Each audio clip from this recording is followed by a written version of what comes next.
howlgalkan oo ay sameeyeen ciidamada xoogga dalka Soomaaliyeed iyo kuwa xasilinta ee ka howlgala degmada Doolow ayaa waxa uu ka dhacay deegaanada Xariir Tuur, Baba, Bohol iyo deegaano kale.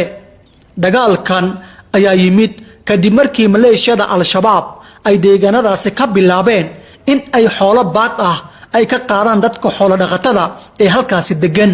Ciidamadan oo uu hogaaminayay taliyaha ciidamada ammaanka ee degmada Doolow Cabdullaahi Cumar ayaa u suura gashay in weerar toos ah ay ku qaadaan maleeshiyada Al-Shabaab oo ku howlanaa qaadista xoolo ay ku sheegeen in ay yihiin zakada, balse xiriir ay dadka xoolo dhaqatada deegaanadaasi ku nool ay la soo sameeyeen taliyaha ayaa u suura gashay in uu weerarkani dhaco.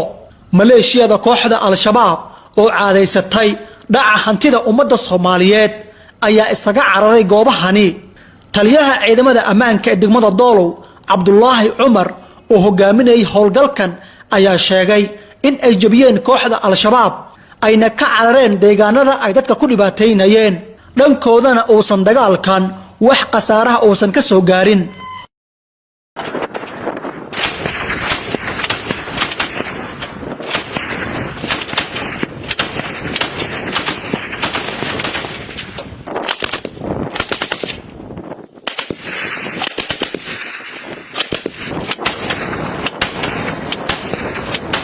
howlgalkan oo ay sameeyeen ciidamada xoogga dalka Soomaaliyeed iyo kuwa xasilinta ee ka howlgala degmada Doolow ayaa waxa uu ka dhacay deegaanada Xariir Tuur, Baba, Bohol iyo deegaano kale.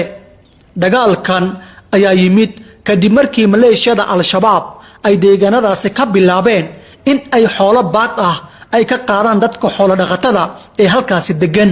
ciidamadan oo uu hogaaminayay taliyaha ciidamada ammaanka ee degmada Doolow Cabdullaahi Cumar ayaa u suura gashay in weerar toos ah ay ku qaadaan maleeshiyada Al-Shabaab oo ku howlanaa qaadista xoolo ay ku sheegeen in ay yihiin zakada, balse xiriir ay dadka xoolo dhaqatada deegaanadaasi ku nool ay la soo sameeyeen taliyaha ayaa u suura gashay in uu weerarkani dhaco.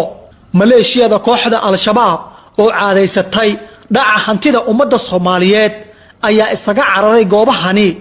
taliyaha ciidamada ammaanka ee degmada Doolow Cabdullaahi Cumar oo hogaaminayay howlgalkan ayaa sheegay in ay jabiyeen kooxda Al-Shabaab ayna ka carareen deegaanada ay dadka ku dhibaateynayeen, dhankoodana uusan dagaalkan wax khasaaraha uusan ka soo gaarin.